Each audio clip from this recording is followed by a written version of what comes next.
Welcome, everybody. Lovely to see you all.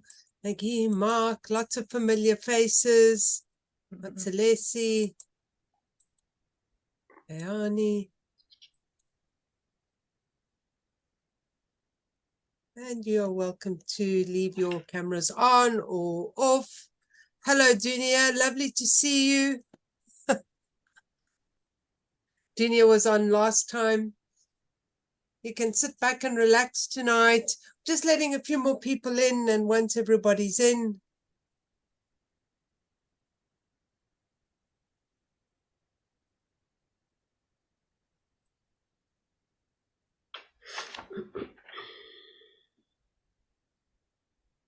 tell us where you are in the chat. Where you are physically. I don't mean your spiritual energy is probably everywhere, but physically, where are you? Let us know. We have, among the four of us, we have 3 different locations. So I think we're already doing really well as far as international reach, but let us know, where are you based?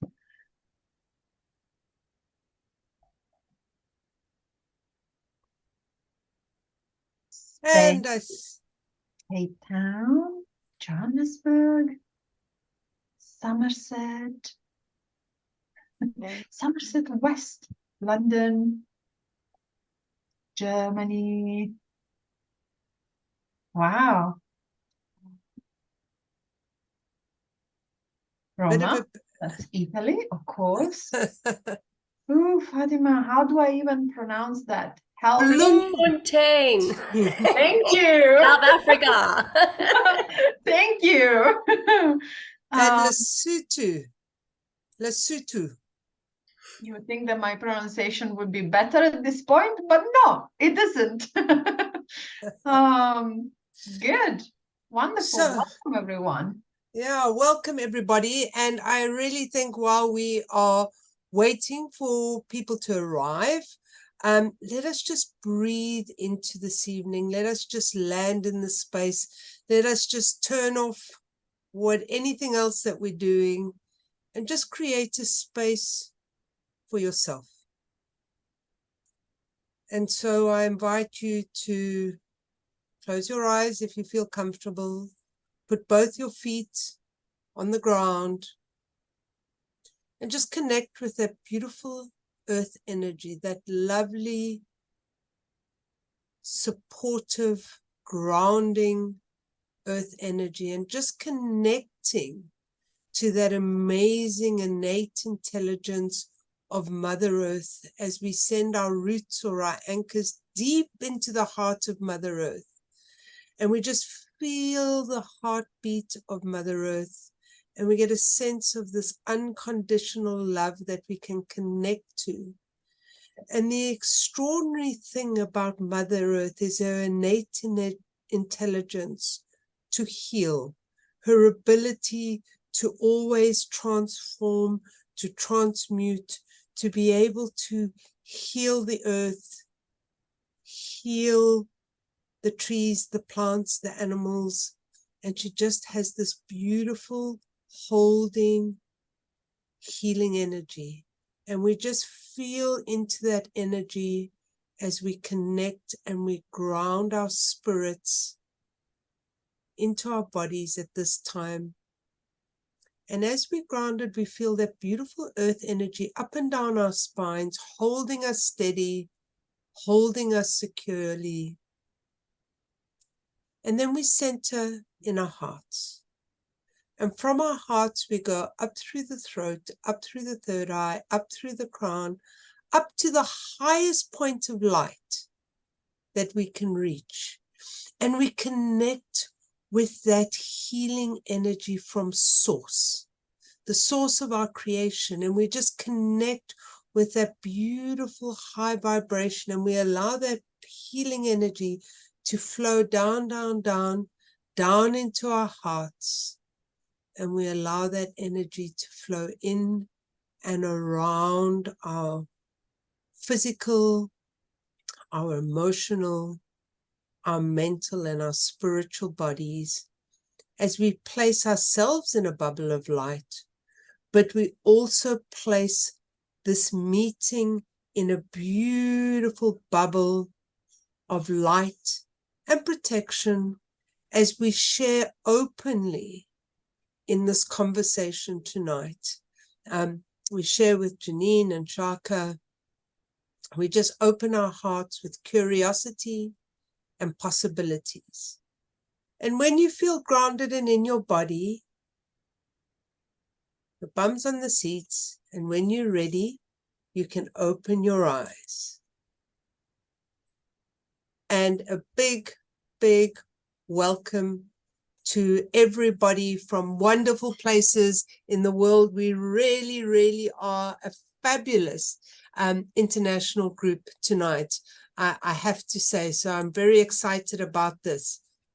Tonight, we are talking about something that is really close to my own heart, something I have experienced over the years. The reason I'm sitting hosting this tonight is really from the wounds that I have been able to heal through healing energy. And how do we tune into our bodies? How do we use the alchemy of healing to shift the dis-ease in our bodies? And on that note, I'm going to hand over to Saleh, who will be leading the conversation with me chipping in as always. Hello, everybody, and good evening, Saleh. Hi, thank you, Cindy. This evening, I think it's special in so many different ways. First of all, it's going to be a beautiful conversation. I know this already. We have some incredible stories that Janine and Shaka are going to share with us this evening. But I think it's also something that I hope is going to help everyone see themselves and their body and their illnesses or diseases or imbalances, from small pain to big illnesses, under a different light, through a different lens, and really looking at our body and what we're experiencing as an opportunity for healing, even when that opportunity is uncomfortable, even when it's painful, even when perhaps we would have preferred to heal in other ways. So I hope this evening brings you an opportunity to connect with yourself and your body in a different way.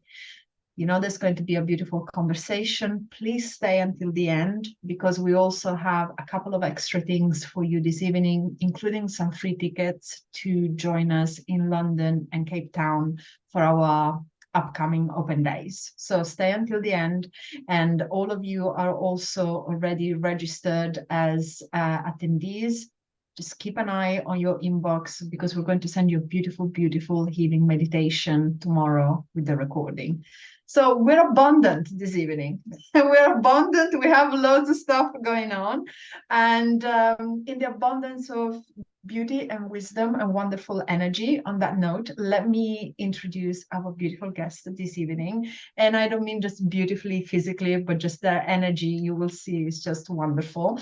Janine, welcome. She is an internationally certified energy healer. She really works to identify and release the trauma and the limitations that affect our well-being on physical, emotional, mental, and spiritual levels. She is one of our beautiful, amazing tutors at the School of Intuition and Healing for the Energy Healing course. And she has really a wealth of knowledge and personal experience that she's going to share with us this evening. So welcome, Janine. I'm so excited to have you with us this evening. Thank you. Thank you. Thanks for the opportunity, Saleh. And then from Costa Rica, I told you, it's international. We have a panel with people based everywhere. And to make it even more confusing, you have like people like me who are Italian and based in the UK. So it's all a mix of international nationalities, different countries, all sorts of things. Shaka, thank you so much for joining us this evening. Shaka is a yoga teacher. She's been teaching yoga for over 7 years and really working on the body and the energy from a very holistic perspective. She runs her own business called Skies and Flora, which when I read that name, I thought it was the most beautiful name ever. And she's really works with exploring emotional and physical pain, how that emerges in our lives. She has as well loads of different techniques and skills that she taps into, from Reiki to massage to psychic tarot reading, and of course as yoga, as I mentioned. So she's going to share her experience of her personally. I'm going to get into that in a second. She had a really interesting journey with her body, but also obviously what she has learned in her work with her clients and in her practice. So welcome. Thank you, Soleil. Thank you so much. So I'm going to kind of ask you to start in whatever shape or form is comfortable, because I know that you're very generous, open, vulnerable people that are happy to share, but I'm also conscious that these are big things. So I'm kind of going to ask you to maybe give us an idea of either a physical issue, a disease, or like one wound that you'd like to share with us this evening. Give us an idea of what happened, and then we're going to kind of dive in a little bit more in what happened afterwards. Do you want to start, Shaka? Yeah, absolutely. Happy to share. Yeah, I suppose, I guess the first thing to talk about is I have had many physical injuries in my life, actually, through various different, sports injuries, accidents, and things like that. And so I always make a distinction between, some things that are just physical, like, we do get hurt.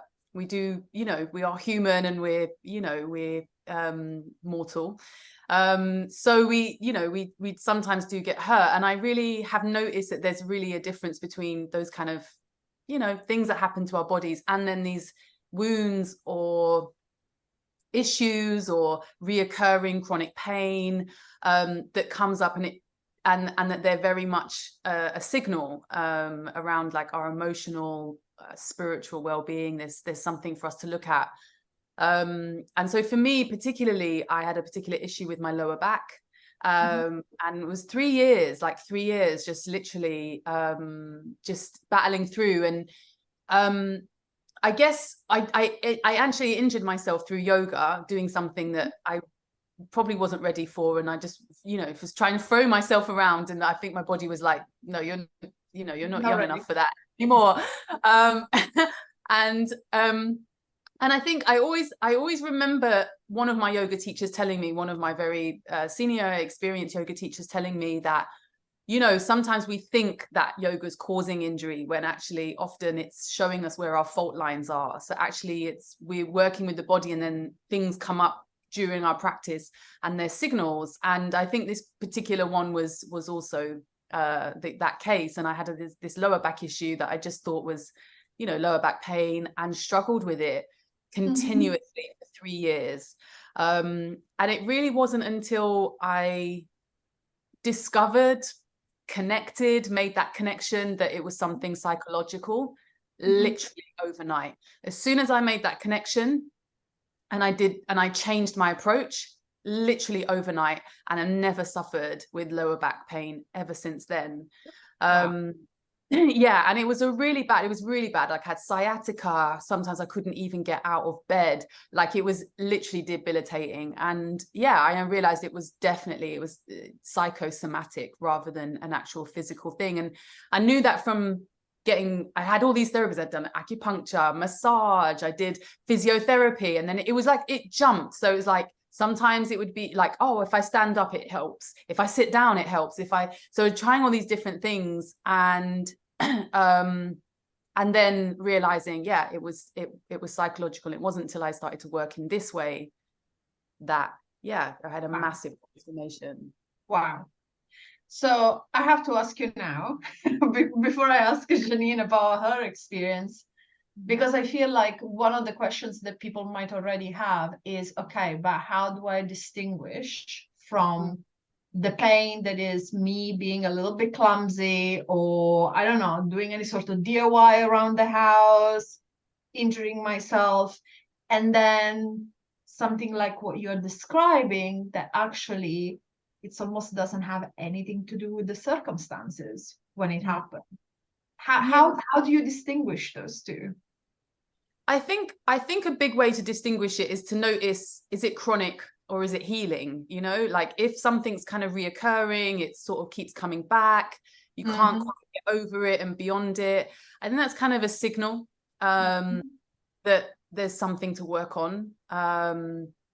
Yeah, that's what I would say. And then also because what happens is we become attached often to the physical manifestation of our pain. So it helps us avoid. So I can keep telling myself this story that I can't do this because I can't do this, I can't do that, when really there's something else going on there. And I think you only start to notice that narrative when it becomes chronic, when it's something you've been working with for a long time. And then I think then it's time to ask some questions. Absolutely. I feel like this is going to be a very big theme for this evening. So thank you for kind of opening the conversation around that. Janine, what was your experience with the one wound that you'd like to share with us this evening? Yes, so I've managed to, I don't want to say won or the battle, but I've been able to overcome, that's the right word, been able to overcome on an emotional level. I was diagnosed with a social anxiety disorder in my early 20s, which I was then put on medication, plasters. Let's just try to get this poor young woman to stop numbing out and self-medicating, get her stable so that she can function in the world. So there was that diagnosis that was carrying within me, which I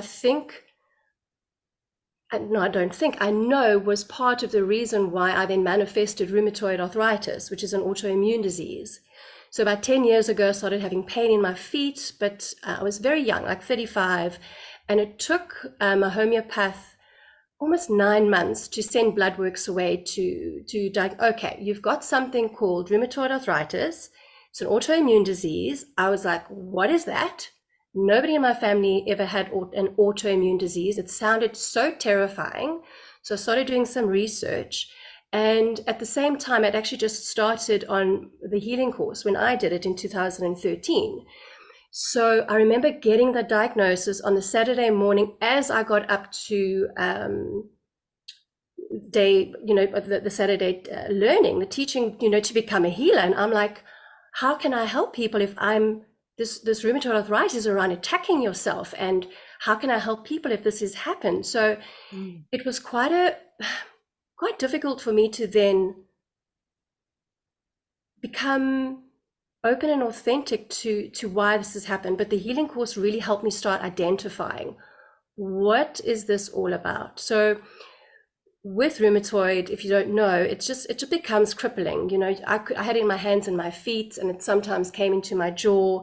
So then I got locked jaw and I couldn't eat, and unless I was on pain medication. So I was on pain medication for a long time. I refused the methotrexate, which is the chemo where they shut down the immune system. I'm like, I'm not going to poison my body. I'm not going to do that.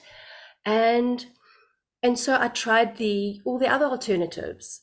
And I slowly started realizing the mind-body connection and how my beliefs, my perceptions, my wounds of, the social anxiety disorder, if I'd been counseled through that, would have realized it was a solar plexus issue, not feeling good enough and trying to be perfect, and I couldn't make a mistake, always making myself wrong. I started attacking myself from a very young age.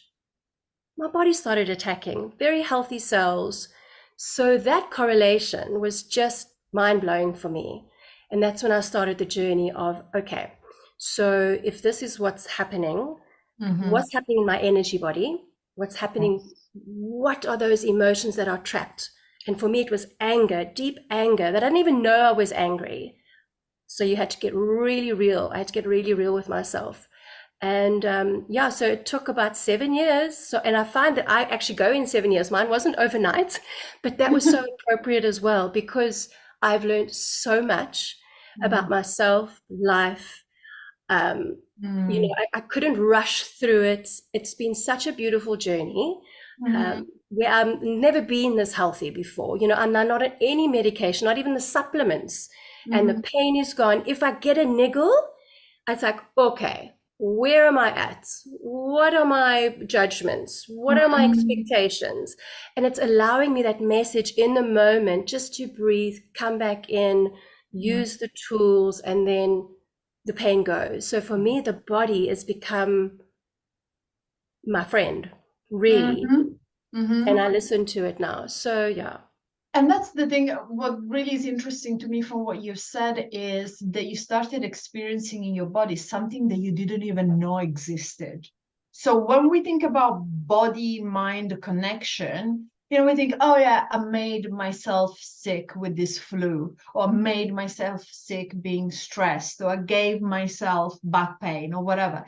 But the thing is, you see plenty of people, and we see this as healers all the time, they actually where their body is reflecting on such complex and deep level, that energetic imbalance, they've never heard the name of a certain disease or illness before. So it's not just, oh yes, I'm just making myself sick. It's really that connection between the foundations of our energy being unsettled and then showing the cracks in our vessel.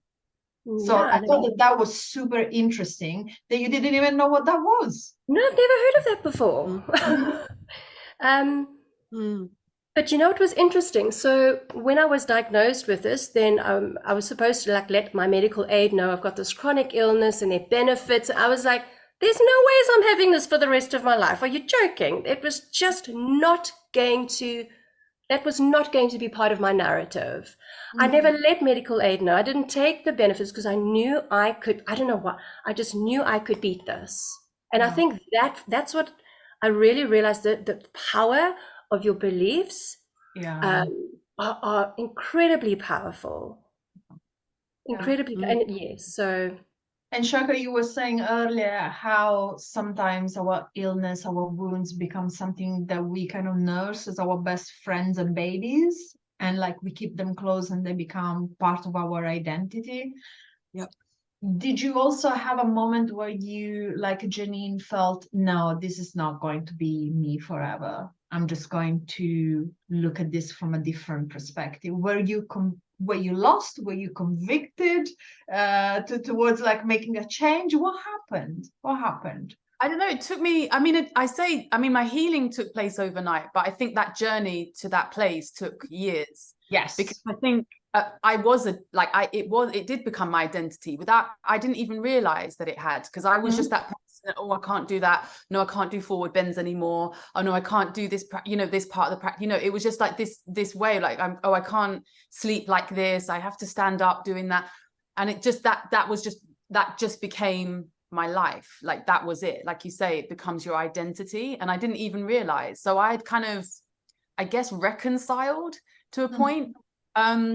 But I think you said something really important, Janine, actually, which is something about processing emotions, because generally, I would say I'm very lucky in the sense that I've generally been very lucky with my health and my body throughout my life. And sometimes I think that's just because I've actually always been very connected to my anger. So this has always been the emotion that I've been the most actually expressive in my mostly in my younger years. I chilled out now that I do a lot more yoga. But I used to be like really like just so much fire. So I do think there's something about just that energy always had a way of coming out. So I don't think it necessarily got stuck in my body. And I do think there's something about that processing of emotions, that being able to let your emotions out. And then I just want to say one other thing as well, because I do always, when we have these conversations, I'm always cautious to kind of not have a narrative around blame, because then something happens to us, like, we get ill or, something awful. And then you think it's my fault. I've done something wrong. And I think it's really, really important to like understand that the mind-body connection is so complicated. I think we're still like learning it, still understanding it, and that it isn't about blame, or that we cause this to ourselves, because we wouldn't if we knew. So yeah. And sorry, can I just jump in there? And Chakra, further on to that, as healers and people who hold space, also when people come to us with disease, is not judging them either, or going, well, this is what you have to do, or that is what this is connected. How do we hold that space to allow them to process, because often, you know, especially in our communities, like why is this happening to me, and this and whatever, but then it can also reflect back from the healer, and especially people who have family members with dis-ease, and we can go, you know, spot that and spot that. I always say, you know, spot it, you've got it, because often there are things that you recognize in other people that is going on with you. And I think we have to work a very fine line as being healers and having this knowledge of the body and where the disease comes. How do we navigate that with compassion? How do we hold that and witness that without blame? How do we walk with them? How do we go backwards? We don't always go frontwards with our clients. We sometimes have to go back to those pain bodies with love and compassion. And I think sometimes when it's about not judging our performance with our clients as healers. Like if our client is going backwards, holding space going backwards is okay as well. But people understand where I'm coming from. That's okay. Sometimes clients need to go backwards. Yeah. And you know, obviously this evening we're talking about the end of a chapter, as in both of you are at a place in your life where that chapter has ended and you are here talking about it. But I'm really interested in the middle bit of that chapter, where things weren't quite as clear, when things were painful, when things felt like I don't really know what the hell is going on, and I've tried this and that, but actually it's a plaster, it's not really helping. I'm kind of interested in going back with you to that time, especially if there is someone listening to the recording or participating this evening that is actually in that middle part of the journey. What are maybe the steps or the mindset shifts or the things that you tried, perhaps slowly, but to get you to shift from that I'm lost in my pain, I'm lost in what's happening to me and my body, into, okay, there is a way that I can release and unlock this? So I'll start. So what I found was I had given my power away to others to try and fix me, and ended up feeling like a real guinea pig. And the restrictions that I was put on to heal, you know, 7 years ago, there weren't options with regards to food and stuff. You know, there weren't many gluten-free things, and I had to, you know, I took an extra half an hour to go shopping to read ingredients, you know, all these special diets, you know, and that just led to depression. I lost so much weight. I couldn't even tie my daughter's hair I couldn't grate cheese, you know, and I felt so powerless. I couldn't do little things because the pain was just every day. And I realized it was just so overwhelming that I just took over. You know what? I know what's best for me. I'm going to listen to my body. And that's exactly what I did with regards to, because I had to change my whole lifestyle, you know. I had to reconnect with my body and respect my body again, even though I felt betrayed and I didn't trust it anymore. But I had betrayed it and I hadn't respected it for so many years. So for me, it was, okay, so what is it that you want now? Do you want rest? What, even the supplements, like what because the supplements were just coming out from all orifices, you know, there was just so much that I just had to pause and listen, and through meditation, quiet time, okay, what is going to work for me? Because somebody else with rheumatoid arthritis is going to be very different. So it's around realizing that you have the power to choose what is right for you. So, and it did take a while, but it was around that reestablishing a good communication with my body. So, you know, on the physical level, had to make huge changes. On that emotional level, really dig deep. So I sought out many different healers, and they've all added to what I feel I've been able to accomplish, but it was on my terms. What do I feel like doing? Not a regimented, strict, because it was all around control. And that's why I got into this situation. I was so over controlling, trying to make sure to avoid pain and discomfort, but I was in so much pain and discomfort. So yeah, letting go of control of others and okay, hold on. What do I need? Oh, wow. Boundary setting, a simple thing of just changing my boundaries was huge for me, for myself as well. Where am I not being kind to myself? So when you're with a client and they're going through the same thing, I get so excited because it was such a turning point for me on what I was able to create. I get so excited for them because your body's telling you something needs to change. And you have the power to do that. The only thing you can control are your choices and how you're going to respond. Life is going to happen. So for me, I get very excited when people come with aches and pains that they can't explain and the doctors can't, because like, okay, this is something deeper that we can clear. But there is the really deep moment of,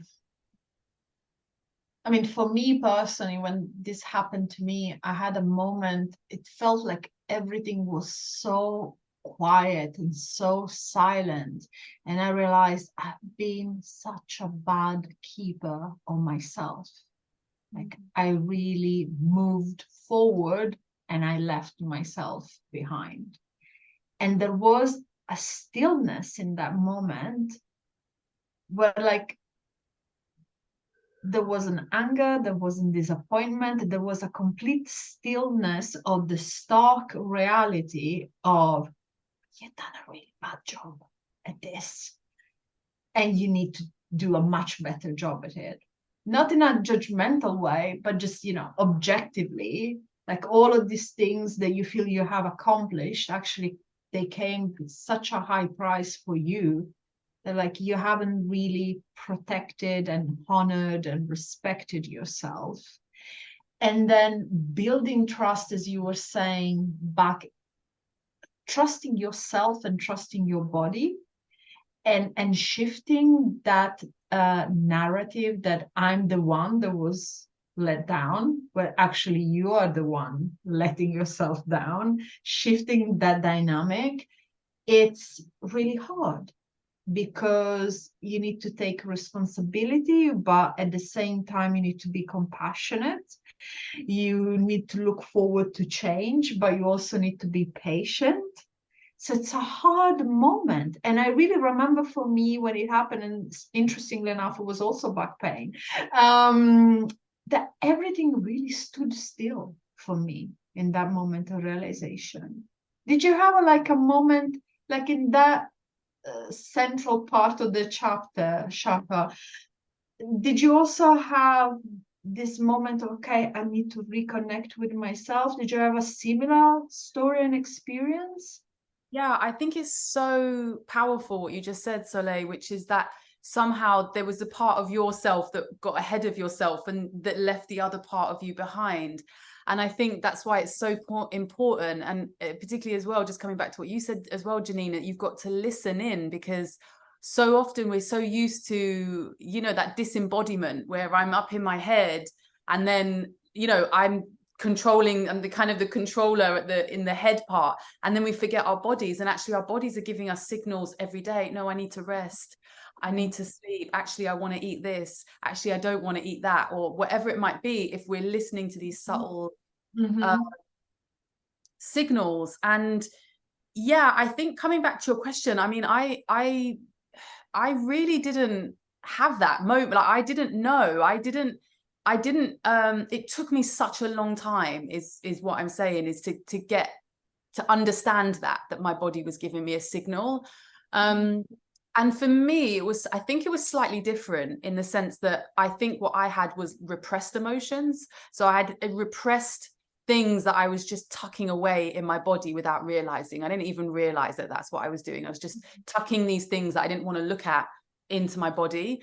And so I think it was the moment when I realized, oh, there's these things in my subconscious, or these aspects that I haven't paid attention to, feelings about things, and they are in the basement. They're in the basement for a reason. We tuck them away for a reason, because they're very difficult to look at and they're very painful.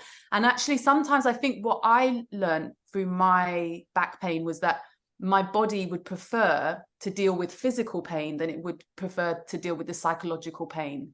That actually that my mind was more resistant to that. It's like a distraction. It's like if I'm in physical pain, that takes up all the time and energy. So you don't have to then look at the anger, the frustration, that fire, that all it really is. And I think, and I even had a conversation with you, I think, Cindy, into my journey, I was like, why do I still have pain? I think I was like, I'm actually creating pain because I realized, oh, if I've manifested this, and I'm so conscious about it now, and I'm so healing the ancestral lines and my negative patterns of behavior, and then the pain dissipated. And then if I didn't have pain, oh, then I'm not healing. I'm not then a good healer if I didn't have pain. And I had to go through that crazy so I had to, so it's like unprogramming again.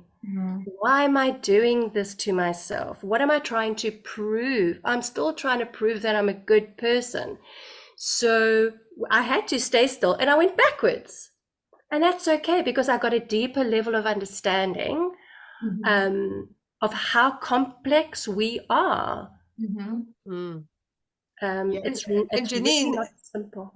Sorry, at the time, just to remind you, because I remember with Janine was on the healing course at the time, and we would have these conversations, and I think you'd kind of come out and you'd started training as, and the work that you did, the dustbins where we hide these things. And I mean, Janine was looking in every dustbin, and you really did a massive clear out. If you think of getting rid of those psychological box, there were traumas that you'd buried so deep down. And when the body starts talking, you know, what are those traumas? What are those things that are going on? And it just reminds me, I think, sort of my first knowledge around how the psyche and how we think about things and how the emotion affects. As a child, I was sick all the time. From a certain age at school, I had dyslexia and I struggled to write exams. School was difficult. I was very social. I was good at debating. I was good, but I couldn't write exams. My marks were bad and it was really, really tough. And I used to, the go-to was my lungs. My weak spot in my body is my lungs. And as a child, I consistently had bronchitis. I consistently had weak chest, weak lungs. And it was, you know, so my mother was at the doctor, lots of antibiotics, lots of really just the stress and this, and there was a lot of sadness and there was a lot of inadequacy around being quite bright, but not being able to express myself and being very frustrated all the time. And so there was a lot of anger that was suppressed at the time. Do you know, the day I left school, I said, I'm never writing another exam again. I did not get bronchitis thereafter. I went into apprenticeship in hospitality. I loved what I did. I could use my intuition. I could work with people. I was in my flow. I never got sick. Yeah. And it was the weirdest thing at that very young age. I'd already put 2 and 2 together that actually, if we think, so for me, it was you could positively think yourself out of a disease, because if you're happy and cheerful and your life is in flow, there's no disease in your body. And it was day and night. I mean, my mother, the doctor, everyone were like, you don't get bronchitis anymore. You're never sick. And I'm like, no. But then I took to suppressing that anger of that illness with alcohol. So then the body then takes on another form of suppressing, because there were so many years of anger of not being able to do what I wanted. I couldn't express myself. Yeah. Yeah, those are the secondary gains that we speak about as well on the course. Like when I did it, and there's that one exercise where you go in and you speak to your illness or your accident. Like, why do I have you? Do I still need you? Do you still need me? So powerful. And I got really honest at once. I'm like, if I have created this to give myself an excuse to stop taking on so much responsibility, to make sure that people love me, this is now an excuse for me to say, I can ask for help and not feel ashamed for it.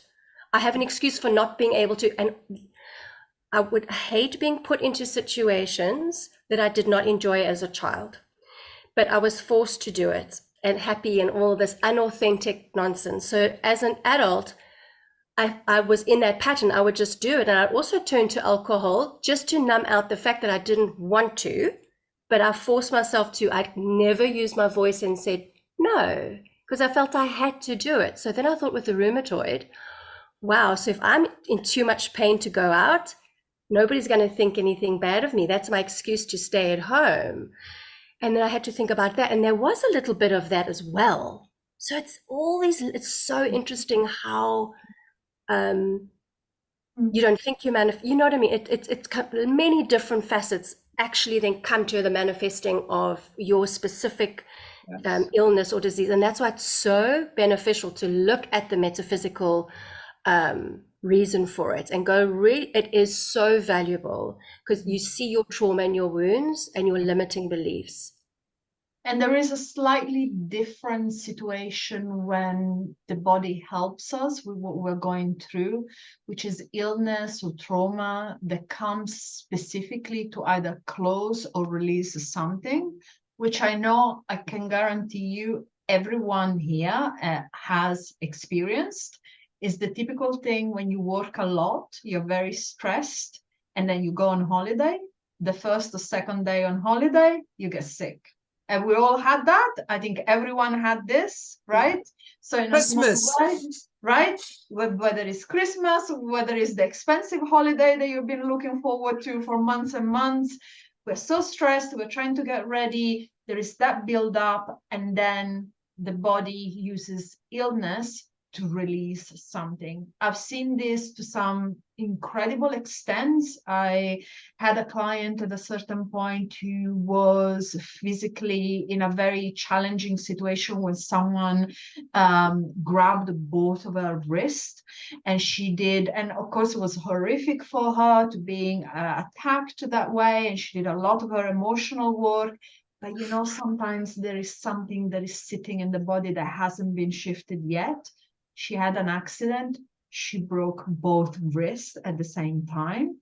And that was the end of that chapter, the beginning of a new one. So sometimes our body really helps us, whether it is through, okay, we have to break it and remake it before we can move forward, to release as well. So another type of pain, you know, Shaka, you helped us at the beginning identifying the chronic versus the I'm just a little bit clumsy, but I think the release pain or the release disease and illness is also something quite interesting that I have observed. Now we still have a little bit of time, so I want to kind of go back to you, Shaka, and whether it's your personal experience or your work with your clients, especially if maybe there is someone listening to the recording or with us this evening and they're really struggling, what would your older self recommend, and what would the new self recommend?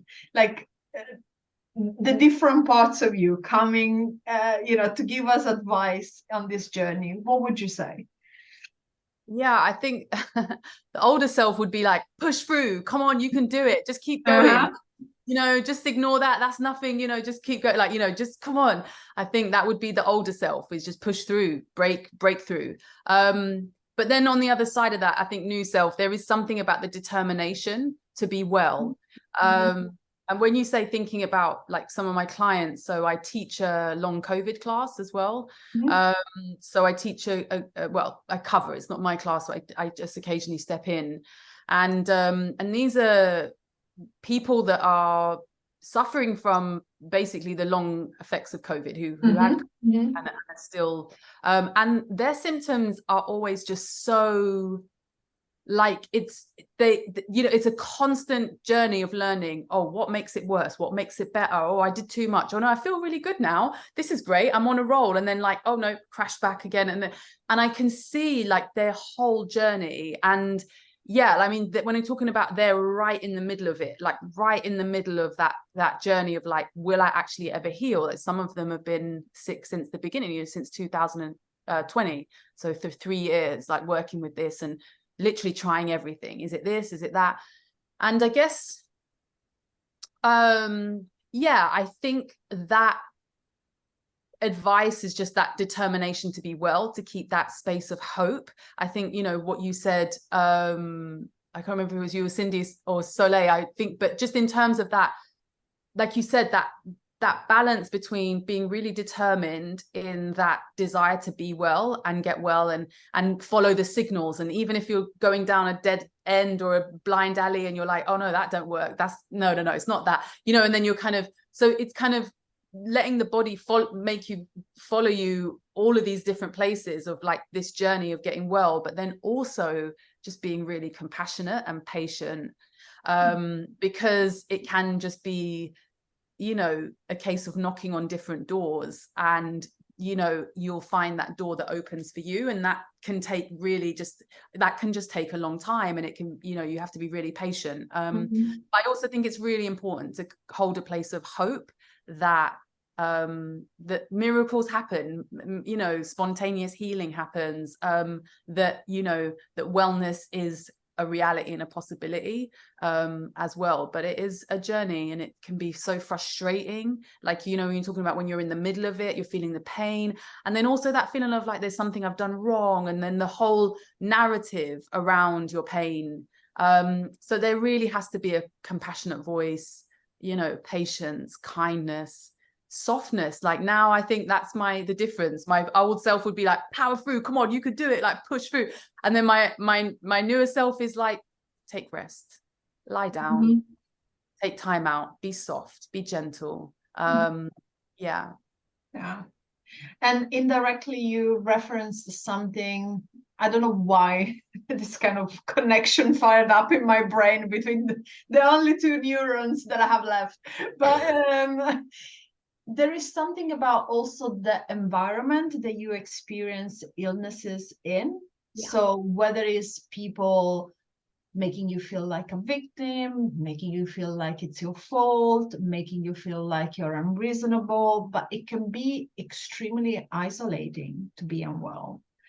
And seeking out not just the help, as Janine was saying, of the right healers, all of them kind of chipping away slowly at different aspects, but also the support of people around you, helping and supporting you on that emotional, mental, spiritual healing, rather than, okay, now you're sick, that's what you're going to be, or you're sick, it's unreasonable, you're sick, I don't understand what's going on with you. Because the relationships and connections and reset in our relationships that we experience as we are unwell, the kindness, the compassion, the sense of belonging, the understanding, I feel like those are as healing as medicine, energy healing, acupuncture, etc., etc. So I don't know what is it exactly that you said, but you made me think about that as part of it. I saw you kind of nodding, Janine. It's so it helps. Yeah. And you've just triggered something that I think is important, just to go back on, is around this whole epigenetics and why some of these diseases get switched on. Is that and that's also, it's never like my disease, but the rheumatoid, it started in a very, very stressful time of our lives, one of the most stressful. So that's what triggered it. And looking in that environment that I was in then, it was super challenging, but I couldn't change it at that stage. But it got to a point where, so rheumatoid arthritis, for me, I would always isolate myself generally. I can actually deal with my pain by myself. If I ask for help, the other belief was then I'm going to have to reciprocate, and then I don't want to have to owe people. So codependency completely freaks me out because I do not want to feel controlled and trapped. But this illness forced me to have to ask for help because I just couldn't do anything. And I remember the moment I had to ask my husband to help me with something that I always did myself, that vulnerability, that I can't do this by myself. And thank goodness I've got such an amazing partner that he was there, so willing for me, waiting for me to ask for that help, that without him and changing the environment to a place that was calm and nurturing, I think I wouldn't have had the capacity to be positive and I can do this, you know. So it really, really does help having somebody encourage you when you're really down. It really does help. Yeah, you were going to say something. Yeah. And I was just going to add to that as well, because that's kind of what I found from my experience of teaching this particular class, is that there's something around having a community of people that really understand and can hold you in this moment, in that place of vulnerability.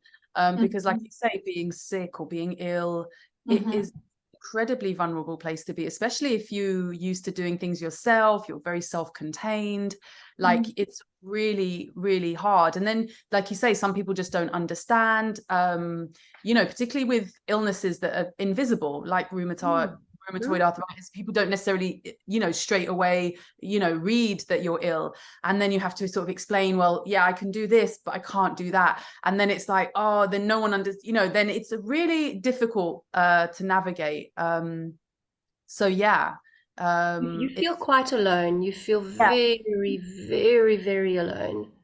Yeah, very alone. But that is one of the lessons. You can actually bring people in and look for those that are willing to, without judgment, be there for you. And that's why as healers, we can offer that to people that don't have necessarily the community, or they don't have the relationships.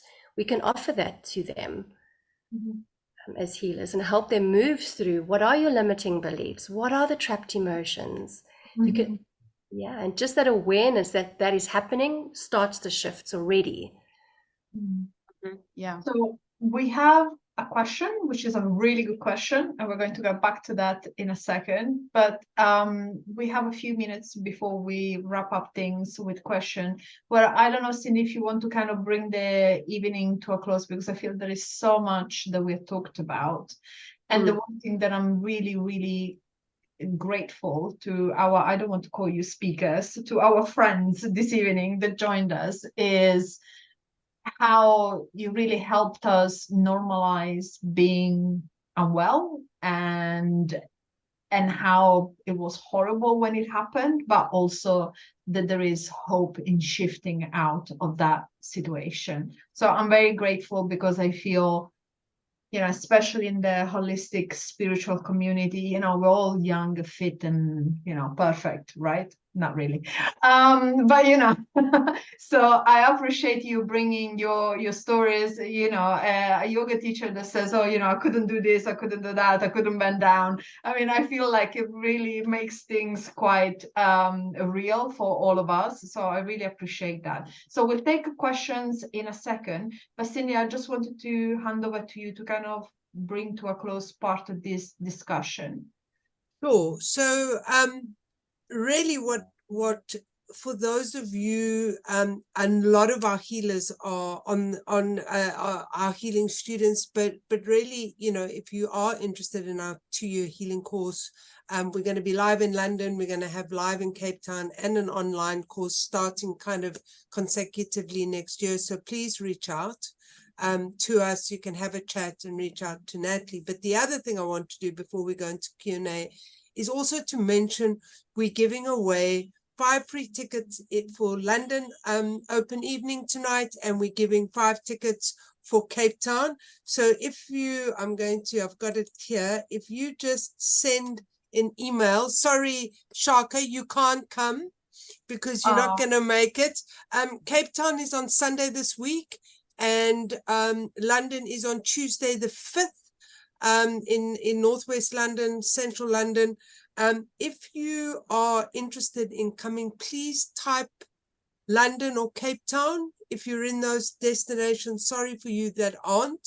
We've got lots of exciting things for next year, so don't worry, you will be catered for. But please, if you'd like to come to either of those events, we're going to give the first 5 emails that we receive on that email address for you to come free of charge and join us for a fabulous evening, a fabulous day in Cape Town and a fabulous evening. It's late here. I'm in Cape Town at the moment, and a fabulous evening in London. I will be at both functions. It's kind of jumping on planes and getting back.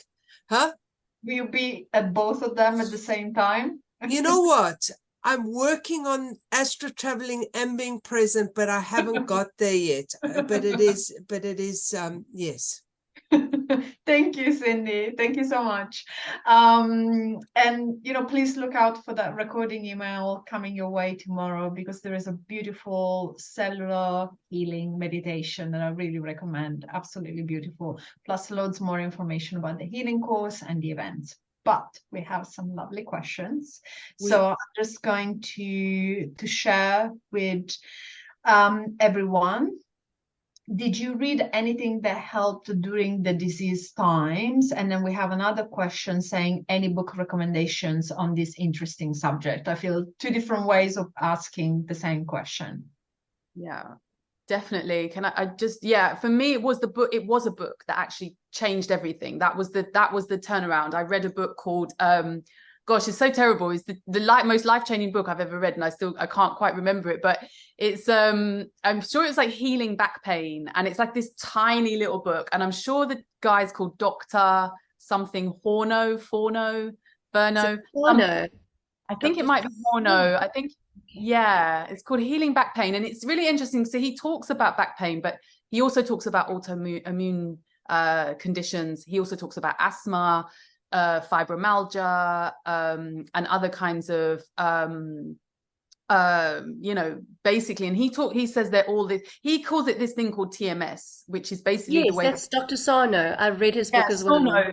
Yeah, that's it. Yeah, so that was the book that changed my life. That was the book that changed everything. Like he was like, right, you know, he's got this kind of step by step, and I think it could be applied to other things as well as back pain. And then I think other books that I think are really useful, like Gabor Mate, who's done a lot of work around addiction, but also around trauma, when the body says no. Issues in the Tissues is another really good book, and Body Keeps the Score. So these are all real books that talk about the way trauma gets locked in our body and then expresses itself in different ways. I mean, there's loads. My Grandmother's Hands, you know, in other ways, there's a lot of books, definitely. I mean, I can write them down maybe and send them. Yeah, that's it. Dr. John E. Sarno. That's it. That's the one. Thank you, Shani. Good, amazing. More questions. Unless, Janine, you have like a book that springs to mind that hasn't been mentioned. So I really enjoyed Louise Hay books. The power within you, you know, so it's very basic stuff, but in the beginning I needed that to give me that encouragement. So yeah, Louise Hay, Deepak Chopra, I mean, most of his books just allow you the tools and the encouragement that you can heal through the power of your beliefs and Thank you. So question from Rachel: once you have the awareness that illness can be healed, what practical steps can be taken to move forward? I mean, I think the first one is really, I think just looking at things that you haven't looked at and that you don't want to look at, like in the psychological sort of psychosomatic. I think this is really, I mean, for me anyway, at least that was kind of my experience, that I had a basement of things that I just used to just pack away, like things that I just didn't want to address, I didn't want to look at.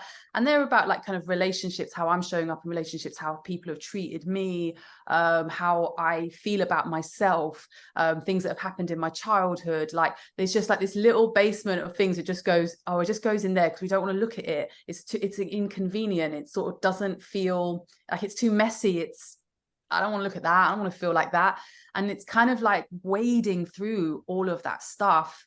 And it's, like, it's not fun. You don't really want to do it, but it's like, I think it's it's necessary. We have to go into that basement and start unpacking those boxes and looking at all of that stuff that, you know, we don't want to. So I think that's part of it. But like you said, Janine, it's like we have to find these spaces that, you know, are holding us in deep compassion, like, you know, with non-judgment, with like space where there is time, there's you know, compassion with moving through this stuff, because it's not easy. And often when it's a complicated disease, there are layers around that. And for me, just to help answer that question is, you know, I always think a place to start is, what part of the body is it? What chakra is governs that? What does that stand for at an emotional level? And then kind of working outwards from, the back. Was it the lower back? Was it about support? Was it the middle back? Was it about backbone? Was it the upper back around the world on your shoulders? And, you know, if we start working with how the energy works around that, and that's why energy healing becomes so powerful, is because we can then start shifting that energy and working with that energy.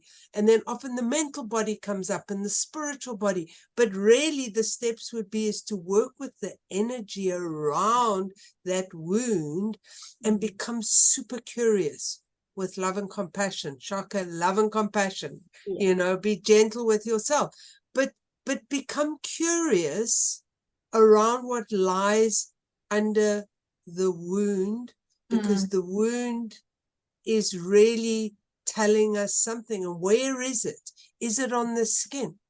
If it is on the skin, it's a boundary. You know, we can become quite literal quite quickly.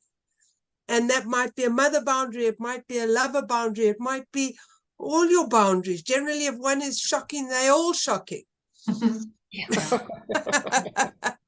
You know?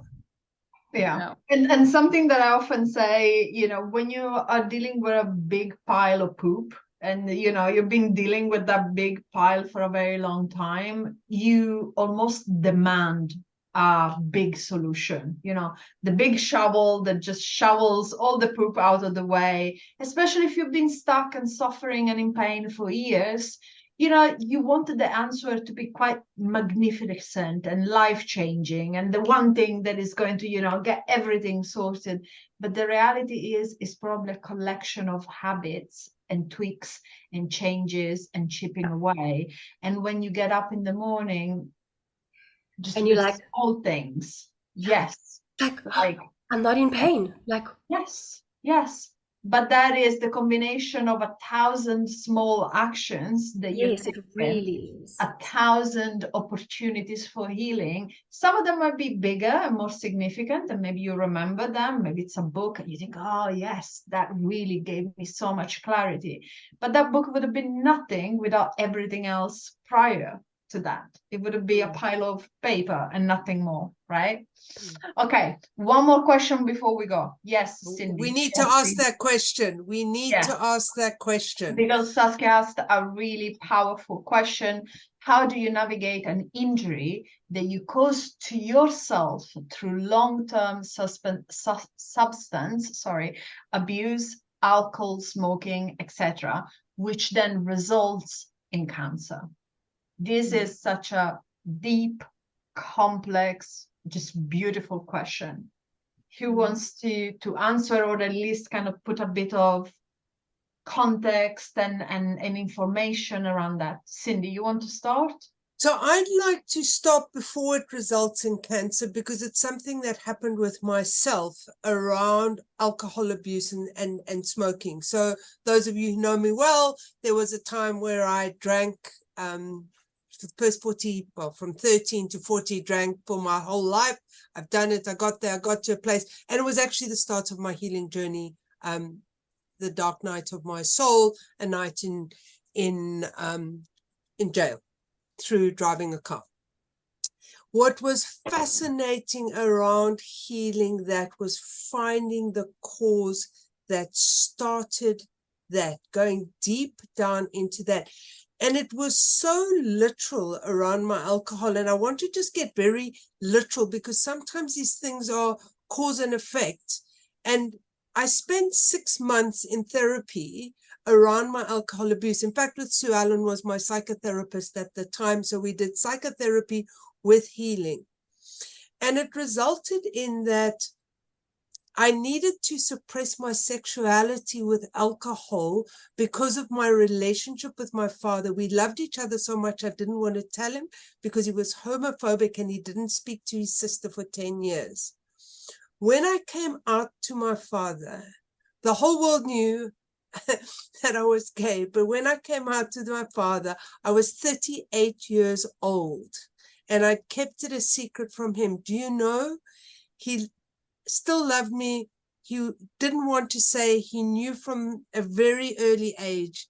And the beauty of that was actually, when he left, he came to visit me in London. I just took all the booze in the house and I poured it down the drain, and I never drank again. But what actually happened is that I needed to see a physician 6 months later, because the amount of sugar I used to take, everything was out of balance. And I went to see a very fancy physician in Harley Street. And they did a liver test, and my liver was normal. It showed no alcohol abuse, because I worked with my anger. I worked every week, healing, psychotherapy, whatever, and there was no alcohol abuse in my liver. It had gone to other places around the sugar, but nothing showed in the testing, because I said, please test my liver. This is my liver. No alcohol abuse. So I had then created the climate to create the gene, because it was a gene that was in my family as well, and that had shifted through the healing and doing the psychological work. And the same thing happened with my lungs when I gave up smoking. So then also around the healing journey, and these are just things that are so close to my heart, I really feel I need to answer these, was around someone who died of liver cancer, who really then kicked off a lot of stuff for me as to why I'm here today, where somebody was able to heal from liver cancer, and somebody died. And within 6 months, I met those people, same hospital, same time. And the one was able to let go of the anger, of the frustration, of all the stuff that was going, and really surrendered into their healing process and accepted who they were as a healer, and in their life forgave their parents. And the other person chose to leave. And I hold both of these people. The person who chose to leave got me to, again, was part of this journey of being here. I was in jail about 4 months after they passed away, and then meeting the healer who had healed. So miracles can happen, not for everyone. The environment needs to be right. The time needs to be right. Remembering that there are times when we do leave the earth plane, but we can heal from these things. And I've experienced that at face value. The miracles that can happen within this physical body, the wounds in this physical body can heal with curiosity, with patience, and with absolute love. Thank you. Thank you. It feels like a beautiful place to end the evening. I mean, we can end the evening with love as the last word that resonates in the meeting.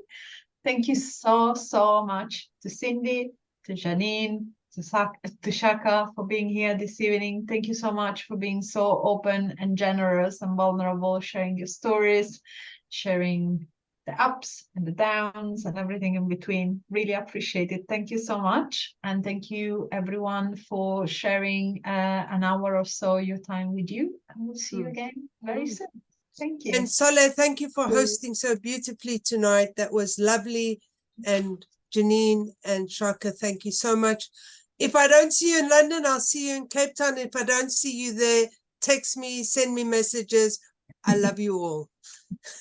Take care, everyone. Bye, Bye. everybody. Bye-bye. Bye-bye. Take care. Bye-bye.